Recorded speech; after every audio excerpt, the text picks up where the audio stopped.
Hello, I'm Chuck Wolf, Chief Executive for Charles J. Wolf Associates, LLC. As a motivational speaker and a leadership consultant and executive coach and trainer, I often work with very successful people and their companies. Since many can't afford a professional, I volunteer to host a radio talk show called The Emotion Roadmap, Take the Wheel and Control How You Feel, on a nonprofit community radio station in Bridgeport, Connecticut, WPKN. My reason for doing the show is to share with as many people as possible this wonderful process for helping people manage their own emotions and their relationships with others. My goal is for everyone listening to learn to use the Emotion Roadmap to make life better. As you listen to me, help others, I hope you are also learning. As a Simsbury resident, I'm delighted to be able to make the show available through Simsbury TV. To learn more, go to my website, www.emotionroadmap.com. Thank you for listening and watching. Hi, this is Chuck Wolf. You're listening to WPKN 89.5 FM, broadcasting from the University of Bridgeport. Today's show, I have a friend of mine, Dr. Marc Brackett, who is the Yale Center Director for the Center for Emotional Intelligence, who has hosted a webinar giving you all kinds of ideas and strategies for helping you to manage emotions for yourselves and for others. Marc was good enough to allow us to edit his show so we could use it for today's broadcast. Hope you enjoy it and find it useful. If you want to know more about managing strategies, look up some of the work I've done under the Emotion Roadmap on the Public Radio Exchange. Just Google Public Radio Exchange and then type in Emotion Roadmap. Enjoy. How are you feeling today? Okay, I see the full range of emotions, from agitated to stressed to calm to at ease to optimistic to hopeful. Interestingly, over the last couple of weeks, we have been concerned about the feeling states of our nation. And in collaboration with CASEL, the Collaborative for Academic, Social, and Emotional Learning, we did a study. And we asked about 5,000 people from across the United States and other countries, how are you feeling? And I'm going to show those data to you in just 1 second.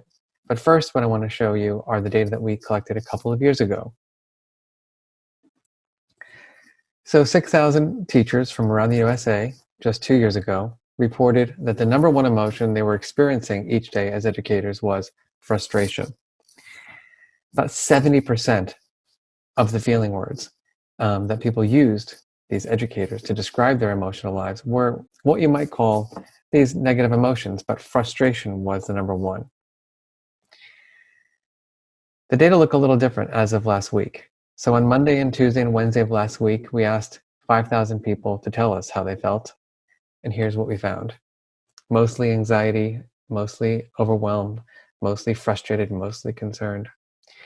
And we also asked people, in addition to how they felt, what do they need? And what we found was that people are really struggling with dealing with these intense emotions. And that's why our center wanted to be responsive to this. And today we're going to focus on, what are the evidence-based strategies that can support us all in managing these difficult emotions. Essentially, what I want to assert today is that we need to figure out how to create greater emotional balance. I know that many of us are not regulating very well. I shared one example. I've been cooking a lot, and for some reason or another, my family feels they can provide unsolicited feedback about my meals. It's been interesting. Maybe some of you have had some interesting experiences at home, being activated by spending a little bit more time than usual with loved ones, or if you're alone, just being more alone. So my question to you is, what are some of the unhelpful strategies you've been using lately? Seriously, when you think about it, what have been some of these strategies that have not been helpful? I'm seeing a lot of sharing here. Some yelling and screaming and eating too many snacks and too much television, overeating, drugs, alcohol, avoidance, distancing, too much online. So this is like a cathartic moment for all of you. You're just you're all getting the opportunity to just let it out. And as you can see here, a lot of us are just not regulating that well, right? There's a lot of screaming and whine, and avoidance and overeating and watching trash TV, consuming too much social media, oversleeping, overthinking, ruminating, etc. And so again, what I want to support all of you with is not trying to deny these feelings because they're real. I mean, we are in very different times, uncertainty. But we want to try to be our best for ourselves and for our loved ones. So when you think about these unhelpful strategies, right, what do they have in common, right? They're learned early from people, mostly our parents, who didn't have an emotional intelligence education. I realized over the last couple of weeks, I adopted a strategy that I learned from my mother. So my mom had a lot of anxiety pre all of this. And whenever she would get stressed out and I would be like, Mom, she'd say things like, I'm having a breakdown. And so lo and behold, just a couple of days ago, I was under a lot of pressure with work and somebody asked me, what's going on? I'm like, I can't take it. I'm having a breakdown. So oftentimes we learn these strategies early on. I think more importantly, than my story per se, is that these are strategies, that we learn early, but they require very little effort. They happen outside of our awareness, and they do provide immediate relief, right? Think about it. It does feel, sometimes good to just stay in bed for a little longer or, eat that junk food. But over time, when you think about, especially the yelling and the screaming and the blaming, and they're harmful to ourselves and others, right? They don't solve the problems. They can negatively impact our relationships. They derail us from achieving our goals. They can often decrease our health and well-being. And they become bad habits. That brings us to the real goal of our webinar, right? To use the power of emotions to create a healthier and more equitable, innovative, and compassionate society. And the reason why we care about how all of you are feeling is that emotions matter, right? They're influencing everything about our daily lives right now, from attention to memory to learning. Think about it, right? Many of our students are learning in a whole new environment, and the stress associated with having to learn from home or from moms and dads who are both parents and teachers. The second is decision making. How we feel influences our choices every day. Relationship quality. We always say that emotions are signals to approach or avoid. And I know that I can tell you in my house right now, I'm giving facial expressions that are saying avoid. And I'm trying my hardest to smile frequently, but it's been difficult for me. The fourth is physical and mental health. Think about it. How we feel is driving our physical and our mental health, right? If we feel low energy, unpleasant emotions, our brains start telling us things that may not be helpful. And in turn, that will influence our performance and our creativity. There is a tremendous amount of research which shows that how we feel, both positive and negative emotions, influence these outcomes. And importantly, what I want to reiterate is, from an emotional intelligence perspective, there's no such thing as a bad emotion, right? We're not going to label our anxiety or our fear or our worry as being a bad emotion. It's just a signal. It's information that we want to attend to. So my next question for all of you is, are you an emotion scientist or are you an emotion judge? And for those of you who've gone through our training, you understand these principles, but I can tell you, even for myself, it really helps to review them. So the emotion scientist, right, is someone who accepts all emotions as information, sees our emotions as being ephemeral, short-lived, right? It's like a toothache. When we have a toothache, sometimes we think it's never going to go away. But yet, truth is, eventually, hopefully it does go away, just like our stress and anxiety are temporal.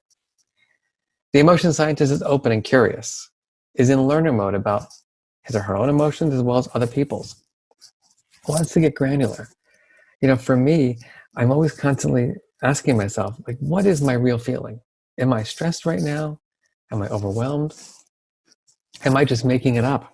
I have to be honest, sometimes we even make up feelings for ourselves, because when we're tired and we're hungry and our heart is racing, and we're just physically exhausted sometimes, our brains start telling us stories. Oh, your heart's racing, you must be anxious. When the truth is, maybe you're just tired and need to go to bed.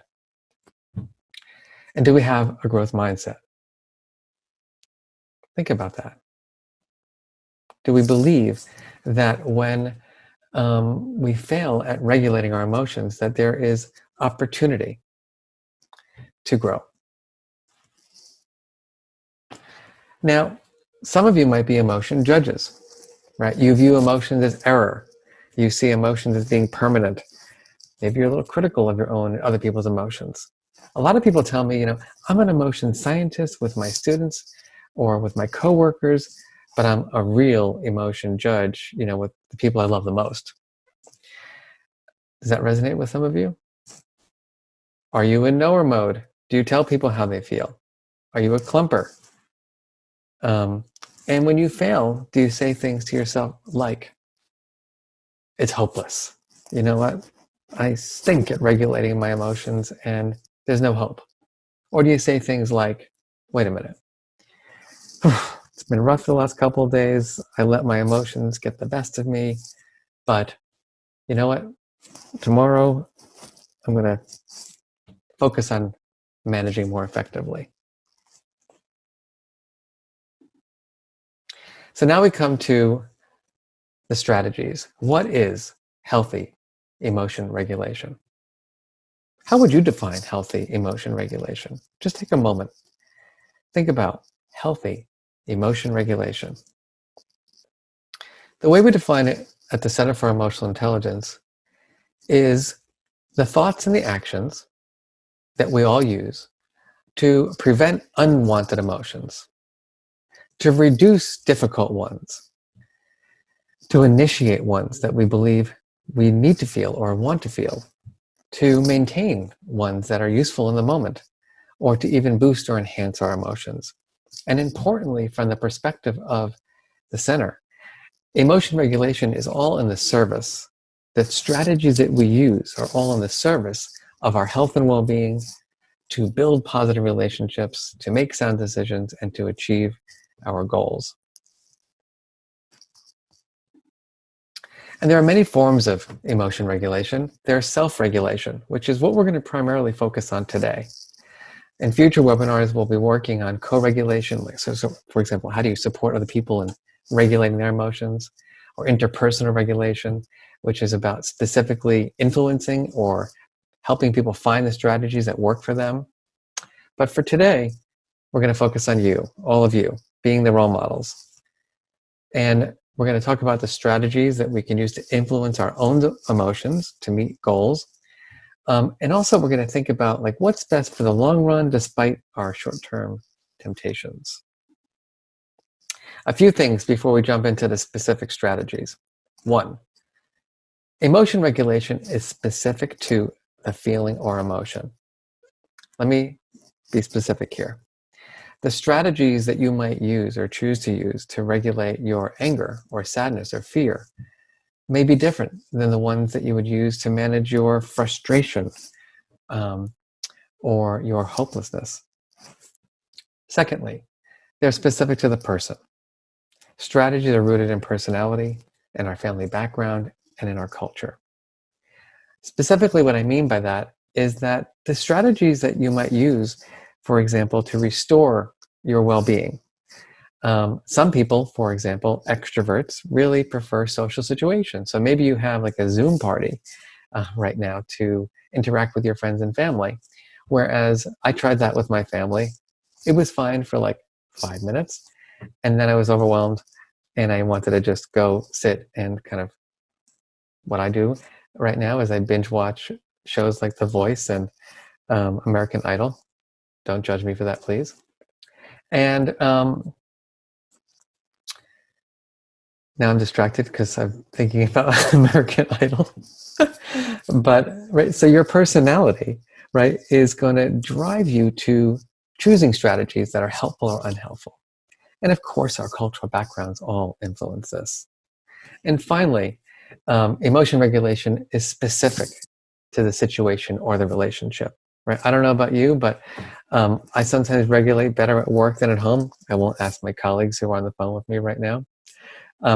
With some people, I'm like, they can say anything and I'm not activated. With other people, they can just like whisper something and I'm like, judgment immediately. And I think we also have to remind ourselves as parents and as educators, right? Are we allowing all strategies in our classrooms and in our homes? The final thing I want to say is there's no correctness when it comes to emotion regulation. This is hard for a lot of us because, right, we're used to having answers. 5 minus 2 equals 3. But yet, I prefer hot power vinyasa yoga. Other people hate hot power vinyasa yoga. They like to go running or they like a different kind of yoga class. It's not for any of us to judge the strategies. The goal is to be that compassionate emotion scientist, right? To support ourselves and other people in finding the strategies that work best for them and ourselves, obviously, to promote well-being, to have good relationships, to achieve our goals. So now we're going to get into stress, right? What is stress? Why does it matter? Stress is about unpredictability. It's when we feel things are uncontrollable and when we think it's going to last forever. And as I've been talking to people over the last couple of days and weeks, right, that's where people's brains are at. They think, I don't know what's going on. I'm getting all this information. I have no control over this. And it's probably going to last forever. And we're never going to get out of this. And when we feel that kind of stress, which is more the chronic or toxic stress, these stresses are ever present, right? It really does impact our functioning. Similarly, the way children who are in physical or emotional abuse situations or neglect situations experience stress. There are other forms of stress, though. There's positive stress, like eustress, like the stress that I had kind of putting together this webinar for all of you, right? I wanted it to be informative, trying to bring the best research into it. I like that kind of stress. That motivates me. It puts me into flow. And then there's these everyday stressors, right? Like running late for a meeting and you're freaking out because you're going to miss something, or kind of an unexpected event. Unfortunately, right now, we've got that dangerous trio, right? Many of us feel the coronavirus is unpredictable, uncontrollable, and will last forever. And what we know is that chronic stress makes us sense danger around the clock, right? Coupled with our resources being depleted, right? Not necessarily eating as healthy as we could, not necessarily getting enough sleep, not moving as much as we probably should. Oftentimes our worst selves come out and we behave irrationally. As you see in the news, the crazy behavior, people spraying other people, gargling with Clorox, panic buying of toilet paper, saying mean and hurtful things to our partners. I have to say I'm a victim of that one in the last week. And every time I do it, I'm like, Mark, you're the director of the Center for Emotional Intelligence. Don't say it. And then I say it. Ah. But that's where the power of forgiveness comes in, I hope. Catastrophic thinking, right? We know that our brains lie to us, right? Especially when we don't have enough information. We make things up. The best example I have for that is I fly a lot and I'm constantly, overwhelmed by turbulence and think, this is the last time, this is it, I'm going to die. And then my cousin, who is a pilot, he said, Mark, did you know that there has never been a plane crash because of turbulence? I was like, really? He's like, yeah, turbulence is just turbulence. How freeing was that for me? I mean, think about it. All of a sudden, all my catastrophic thinking about life is over because the plane is shaking became something like, Mark, guess what? There's never been a plane crash because of turbulence. And then all of a sudden, right, you're deactivated and you can move forward. So we're going to apply that to our present situation, I hope. We've got a lot of strategies to cover today. And we're not going to get into a lot of detail, but we're going to go through each of these and then you have your whole life to develop them. We're going to talk about physiological regulation, self-care, healthy relationships, managing your thoughts, managing your life smartly, doing meaningful things that you enjoy, and importantly, forgiveness. So we're going to start with mindful breathing. And for those of you who are familiar with this, that's wonderful. But now, instead of being intellectually familiar with it, we're going to actually do it. I'm going to ask everyone to check their posture, and you can look straight or just tilt your head down and just get settled in your seat.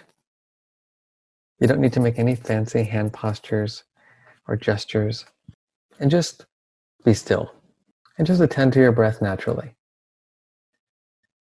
Take a nice long inhale and an exhale,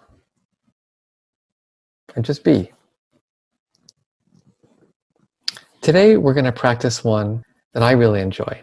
I have difficulty falling asleep at night because my brain is just activated constantly. Like when I was preparing this webinar, I'm like, oh my God, another idea, and then oh, it's not going to go well, and da-da-da. And then I realize I'm just not able to sleep or fall asleep. And so I learned this one 30 years ago, and it has stayed with me ever since. So I'm going to share it with you, and I'm going to ask all of you to get good posture and breathe in and out. And what we're going to do is we're going to take an inhale and an exhale for about 3 to 4 seconds.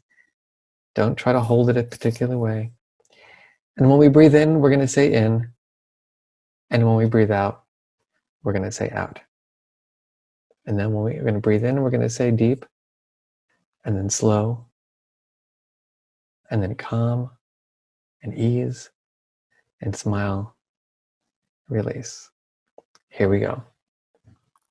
Everyone, if you want to close your eyes, please feel free to do so, or just keep them in a gentle gaze down. And with me, we're going to breathe in and out. And as you breathe in, say to yourself, deep and slow. And then we're going to say the word calm. And then exhale, ease. And on your inhale, please put a gentle smile on your face. And then exhale and say release. I'm going to ask you to do that one more time on your own.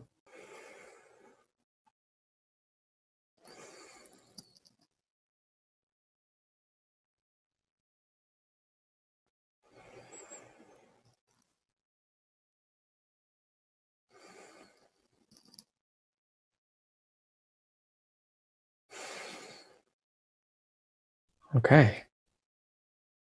Some of you may have fallen asleep. Some of you may have gotten many, many thoughts in your heads. And some of you might feel calm and relaxed. How did it feel to just pause and breathe? Remember, breathing is free. And it's available to you every minute of the day. So I urge you to just, when you feel activated or when you don't even feel activated, just spend the time building this new muscle. We're going to jump now into self-care. We're going to briefly touch upon things like nutrition, sleep, and exercise. A few things about nutrition. Please stay hydrated. Right, when we're dehydrated, we get headaches, we get fatigued, we have difficulty concentrating. It's even associated with anxiety and negative mood. If you're drinking a lot of caffeine, I've been drinking like way too much coffee. It's hard when I'm home all day. So I'm drinking double the amount of water, trying to limit the caffeine. Also, some of us are more inclined to drink alcohol during these difficult times. Be mindful of that. The second is, if at all possible, try to avoid processed foods. We know that when we're stressed, we're more likely to turn to high-fat, high-sugar foods. Here's the best strategy. Don't buy them. Take your vitamins and avoid getting hangry, right? Specifically, what we know from research is that our brains are fueled by glucose. It doesn't produce glucose though. So that means we need to eat foods that produce glucose. So every couple of hours, get yourself a little snack that has a little bit of carbs, and it will help prevent that hangriness. How about sleep? I know these new work hours for me, not having to be in the center at a certain time. I'm used to getting up at 6, exercising from 6:15 to 7:30, and then having breakfast and being at work by 8:15 or so. That's drastically changed.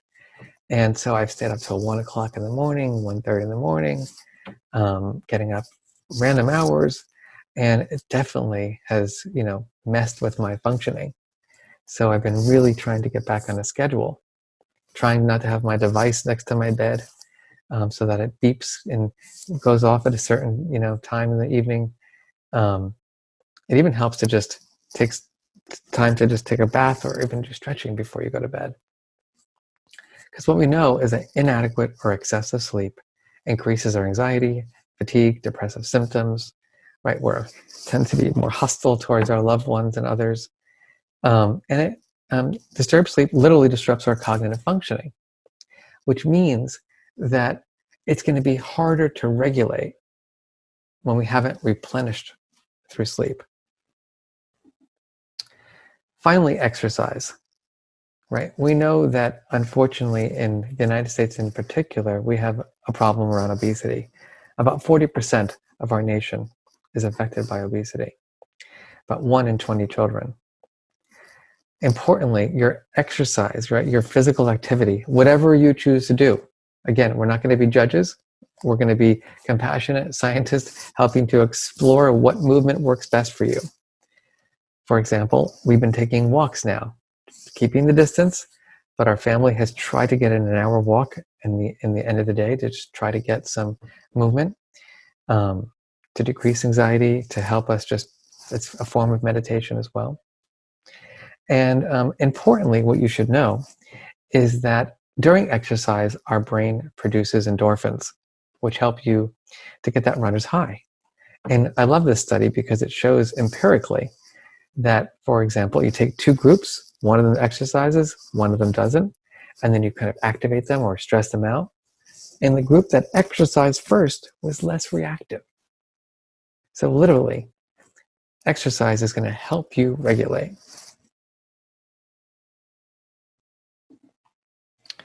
Now we're going to talk about relationships. A few things. 1, all of us have a basic need to be seen, heard, and met. One of the sad stories that I've read recently is research which shows that 50% of teachers say they have strong relationships with their students, but only 34% of students say they have strong relationships with their teachers. Think about that for a moment. Only 1/3 of our students in our nation's schools believe they have positive, strong relationships with their teachers, which means that 2/3 of our nation's youth don't have that.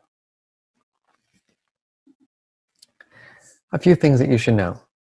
The mere presence of a caring adult reduces the effects of stress and helps to reduce negative emotions. Think about it. Emotions are contagious, positive and negative ones, and they're co-regulated, as we've said earlier.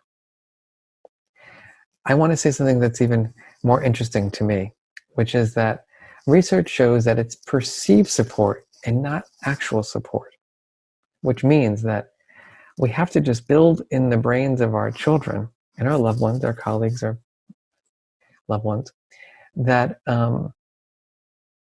we care about them. And when they feel cared for, whether you ever actually do anything, just the perceived support alone is making people feel less stressed.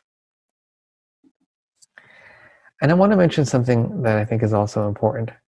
Our nation has been talking about empathy for many, many years, But we focus mostly on empathy, when things go wrong, when someone is ill or when someone has a misfortune.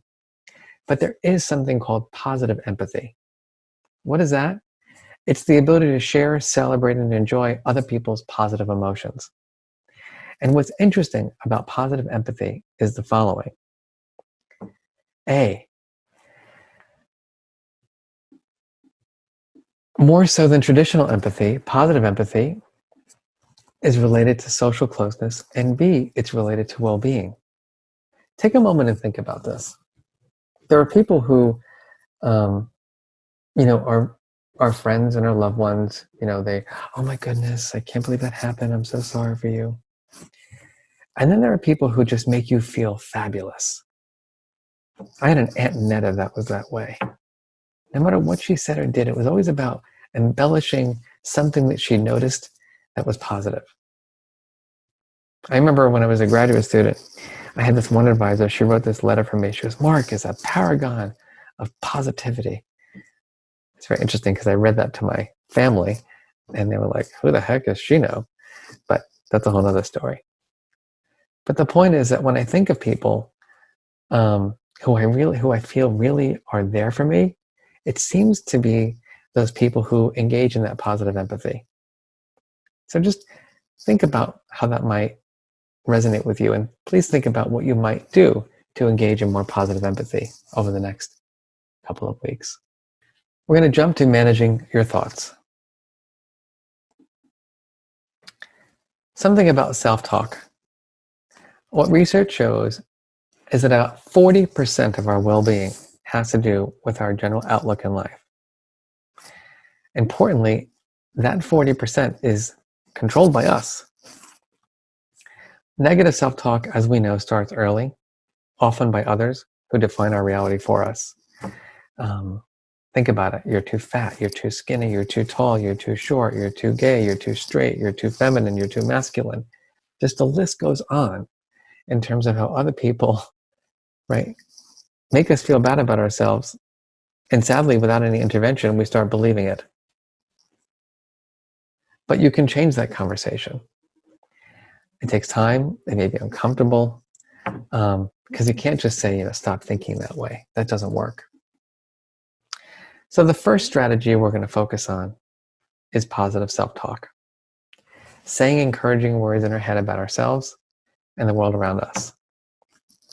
What research shows is that it helps to refer to yourself in the third person. So I'm going to give you my two examples from I'm going to lose it, which is how I feel half the time these days.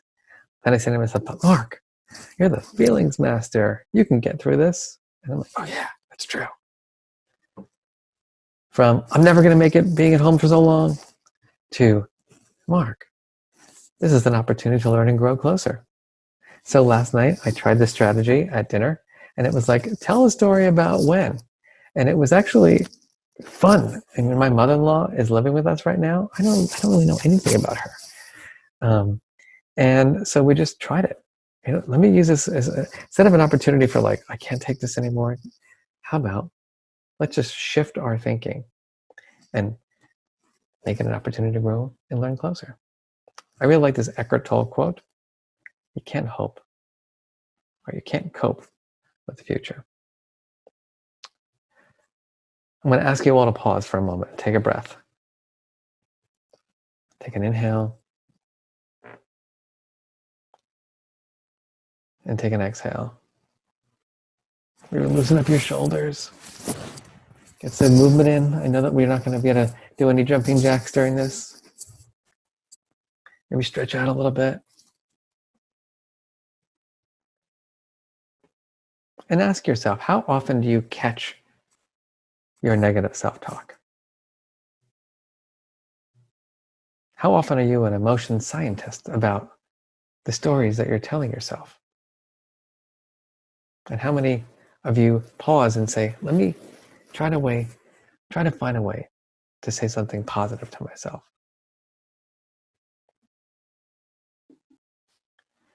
There's another strategy that's a sister of reappraisal, of self-talk. It's called reappraisal or positive reappraisal.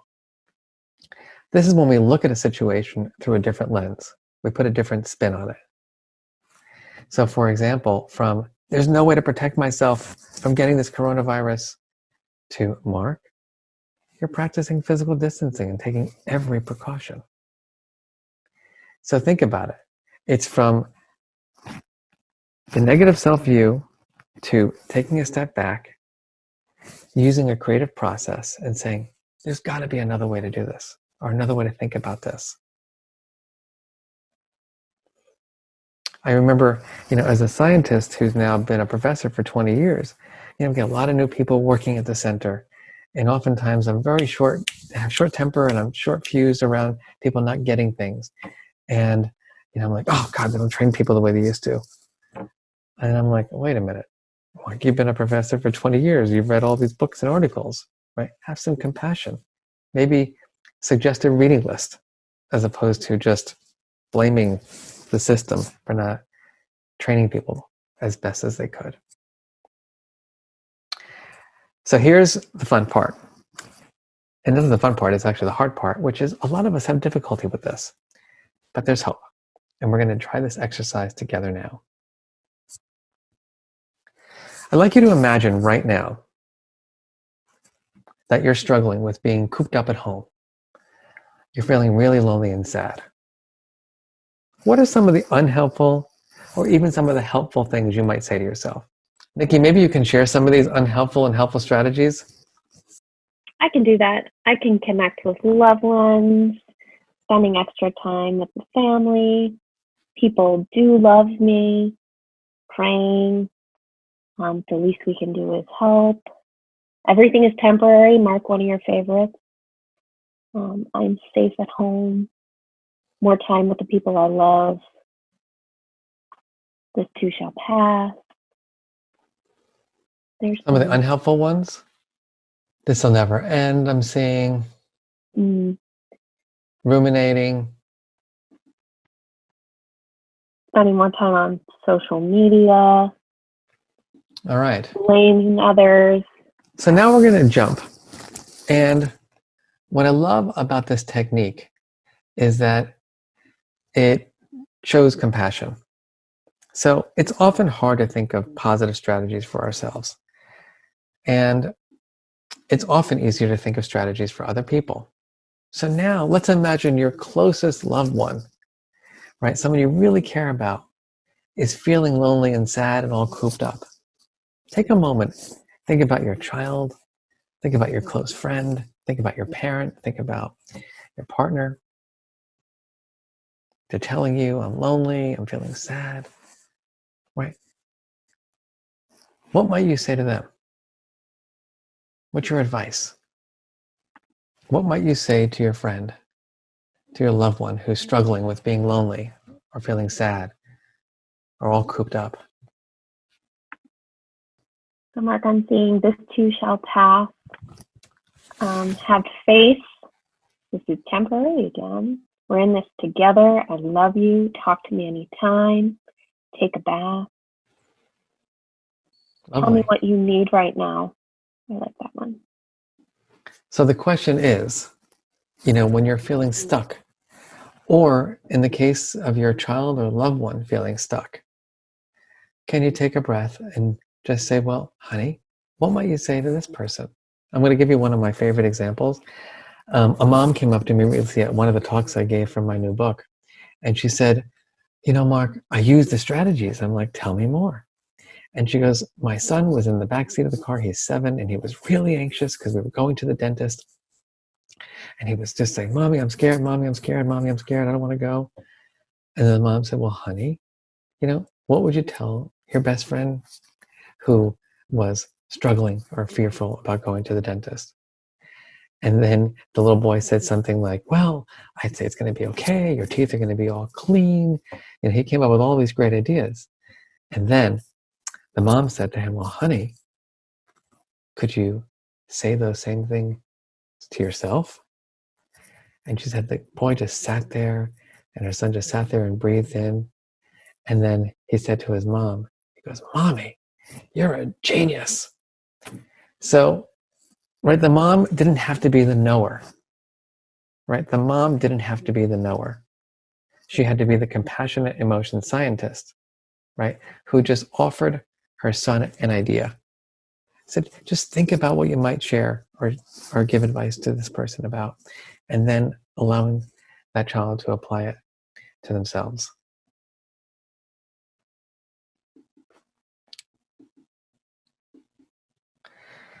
A few things before we wrap up our time together. There's a whole bunch of what we call prevention strategies, not intervention strategies. So what I want to argue here is that try to be a preventionist, not an interventionist. Right? We can take actions that make it more or less likely that a situation can give rise to anxiety. Right? You might consider your best self each morning. Like wake up and say, wow, I want to be more kinder this morning, or more compassionate. Let me ask all of you to take a moment. Think about that. Consider your best self right now. When you think about how you've been dealing with your emotions and how you might like to deal with your emotions, what adjectives come up for you for your best self? Let's see some adjectives. Patient, patient. Erin, would you like to read some of these out for us?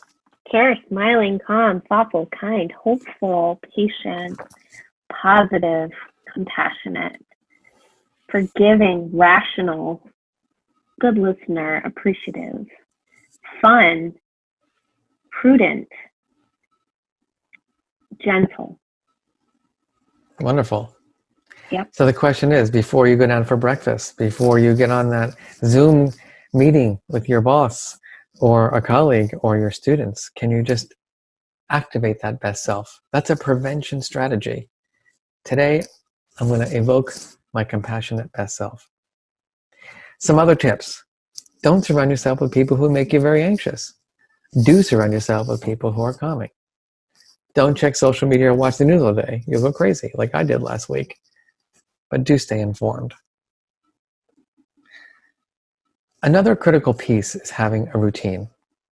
You know, when we give our brains too much time, especially in these uncertain times, we start making up stories and we have way too much time to perseverate and ruminate.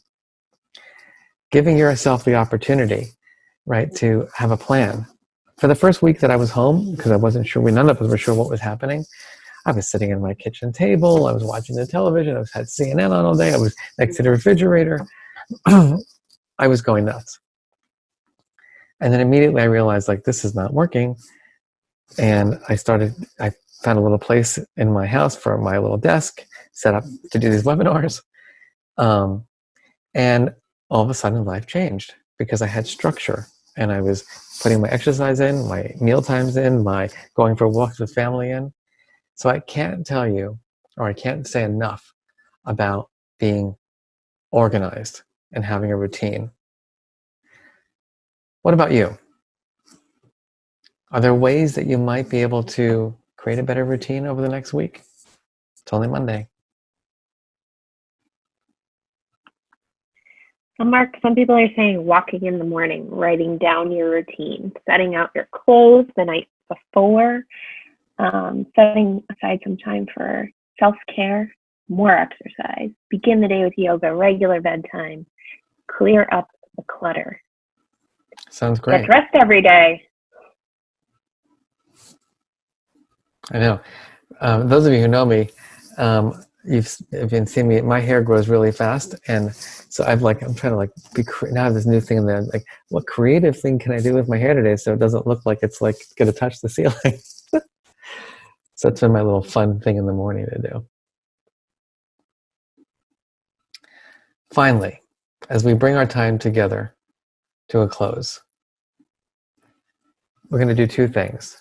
One, you got to give yourself permission to have some fun. No matter how stressful your life is, right? Please give yourself some downtime. Do that walk. You know, it's funny, as a professor, most of my students at a place like Yale, they think that it's about pushing through and staying up, pulling all-nighters. And what they don't realize is that going for that walk in nature, or just going for whatever they can do for a little while, is where the ideas come from, right? There's an area of our brain that allows this to happen. It's the default mode network. And when we're like that area of the brain is not activated.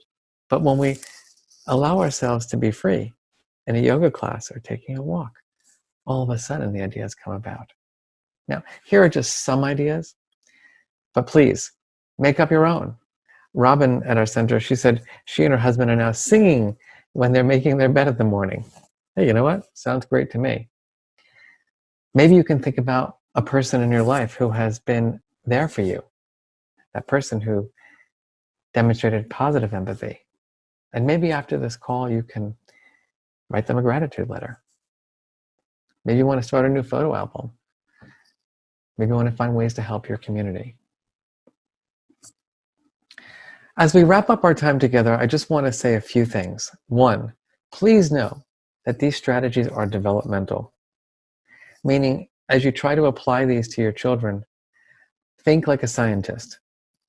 Understand development. It's the reason why teenagers are not allowed to just drive on their own or drive with other teenagers in the car, because research shows that they're going to take more risks, right? These strategies have to be learned. And I'll just share with you, as a child, I had trauma. I was horrifically bullied as a middle schooler. I was in therapy. I learned a lot about my relationship with my mom and the kind of therapy I was in, but I never really learned skills and strategies.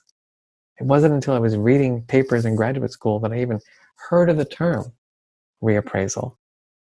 And now I've known it for 30 years, and the truth is, it's daily practice to be skilled at it, to be that best self every day, to reframe. It just takes a lot of effort. And I promise you, you will fail at it. So be that scientist with yourself and the people you love. Evaluate the strategy. Ask yourself, am I fooling myself? Or is this strategy really helping me to support my health and well-being? And guess what? You need plan A, you need plan B, you need plan C, because in my craziness the other night, I apologized, and my apology wasn't accepted. I'm going to find another strategy. So you got to have plan B, and you got to have plan C sometimes. Now is the time for us to bring it all together. Everyone, please take a nice long inhale and an exhale. So what I'd like you to do in our last few minutes together is just think about all the strategies we discussed today. Which ones resonate with you the most? Do you want to do more mindful breathing? Do you want to do more self-care? Do you need to build or maintain more positive and healthy relationships? Is it those cognitive strategies of positive self-talk, reappraisal, seeing your best self? Is it setting up your life to be a little bit more successful with routines? Is it doing things you enjoy? So I'm asking you right now to set a goal. Which strategies can you commit to using this week? Everyone take a moment. Think about what strategies can you commit to using this week? What do you think will be different as a result of using this strategy? What will using this strategy do for you? What will it bring to you? And oftentimes, right, things get in the way. So for example, I set a goal of exercising more. And I have an exercise bike. But I've never done my exercise bike every single day. And after like the 10th day, I'm like, I can't do this anymore. I need novelty. So for me, what gets in the way is I like novelty. So it was thinking, okay, I got to try other things. So I went online and I found a free yoga class, and I found a quick workout with no weights, just like using your body. So as we think about our strategies, we sometimes have to think about what might get in the way of using that strategy. and how we can plan better to achieve our goals. You can do this when our webinar is over. Just think about these strategies, make that commitment, and then also think about what might get in the way and how can you deal with that. And what I want to say is that you do owe it to yourself, right, and your loved ones to use healthy emotion regulation strategies. So as we wrap up our time together, I want to end by just putting it all together. 1, please give yourself and others the permission to feel all emotions. We're not going to judge our feelings. It's normal to feel worried and anxious right now. We just don't want it to take over. Emotion regulation is not about not feeling, right? It's about accepting our emotions and using them wisely. Strive to become an emotion scientist and not the emotion judge. Remember, we're all in this together, right? Physical distance doesn't mean psychological distance. And I say, be an Uncle Marvin for someone. In my life, I was blessed that I had an uncle who was my hero, my savior. He was that compassionate emotion scientist who listened to me with unconditional love, never judged. Who can you be that for? Appreciate that developing emotion regulation skills is hard, and it's life's work. Can you be the role model? You know, when I failed at my regulation attempts this week, I apologized and I asked for forgiveness. And you just do that and you try again. And what I want to end with is saying, just don't give up on this, right? Your health and your children's health depend on it. And on that note, let's take our final breath together. Not of our lives, just of our moment together. Nice inhale. And a nice exhale. My last words to all of you today are a quote that I just love from Viktor Frankl. Between stimulus and response, there is space. In that space is our power to choose our response. In our response lies our growth and freedom. That was Viktor Frankl from Man's Search for Meaning. So on behalf of the Center for Emotional Intelligence, I want to thank you for joining us today. We are here to support you. Please reach out with whatever needs you have around managing your emotions during these difficult times. We'll be continuously providing you with resources. And how about we end with our final closing breath of gratitude. Let's take a nice long inhale and an exhale. Activate that best self. And as you shut the webinar off, may you enter into your next phase of your day through that lens. And thank you again. Lovely to see everyone. And please send us questions. Please send us anything that we can do to support you. And I want to say adios. Bye. You've been listening to a colleague and friend of mine, Marc Brackett, who is the director for the Yale Center for Emotional Intelligence, giving you all kinds of useful ideas and strategies for helping you during this time of crisis, to help you to manage your own emotions and the emotions of loved ones, family members, and friends. Have a good week. You've been listening to WPKN, the Emotion Roadmap. Take the wheel and control how you feel. And this is Chuck Wolf. Bye-bye. Wolf. Bye-bye. Wolf. Bye-bye. Wolf.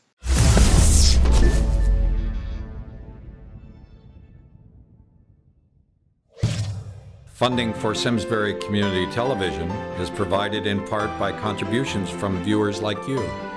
Thank you.